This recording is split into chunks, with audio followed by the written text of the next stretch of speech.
Hey everybody, this is Sandra, and I am on hell today. And on Psalms 9:17, it says, "The wicked shall be turned into hell, and all the nations that forgot God." Proverbs 9:17-18 says, "Stolen waters are sweet, and bread eaten in secret is pleasant. But he knoweth not what the dead are there, and that her guests are in the depth of hell." 2 Peter 4:2 says, "God spared not the angels that sinned, but cast them down to hell, and delivered them into chains of darkness, to be served unto judgment." Matthew 7:13 says, "Enter ye in the straight gate, for wide is the gate, and broad is the way that leadeth to destruction, and many there be which go in thereafter." You know, a lot of people don't believe there's a heaven and a hell, and they said there's a survey and 60% of Christians don't believe it. Well, if you don't believe it, what are you doing in church? We're in the last days, and there are so many people hurting in this world today, and they need help. And as Christians, we need to be on our knees praying, fasting, and reading our word. God said if we will humble ourselves and come back to Him and pray and seek His face and beg for repentance, God will heal our land. You know, a lot of people don't like Trump, but God said to tell you He chose that man for such a time as this.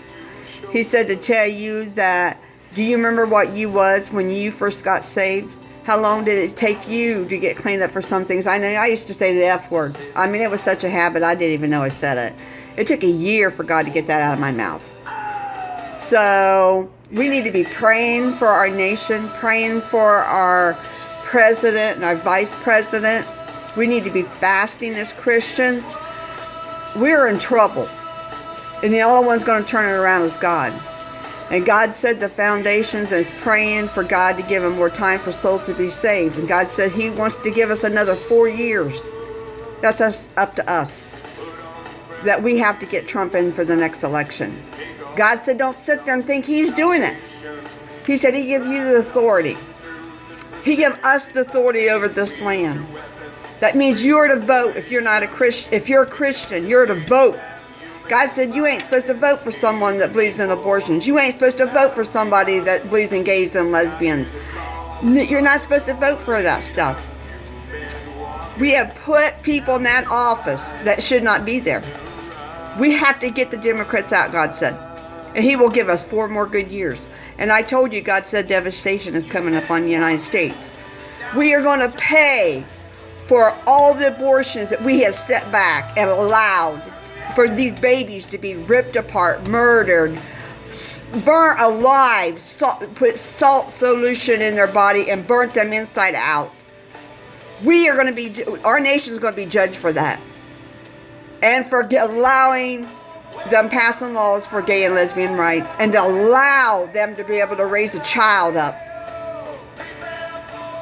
So, if you're Christian, God says we have to vote to get the Democrats out.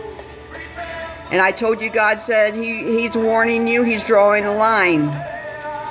He says if any Christian that walks into that booth and you vote for a Democrat, God said to tell you He's wiping His hands of you.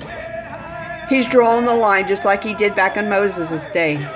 When he came down the mountain, Moses said, God said, for the ones that want to serve God, get on my side. And the ones that want to serve Satan, get over there. And God opened the ground and swallowed them up. That's exactly what God's going to do with His destruction. If you're a Christian, get your land covered. Put anointed oil in your four corners and everybody in your family. God said devastation is coming. Get it done.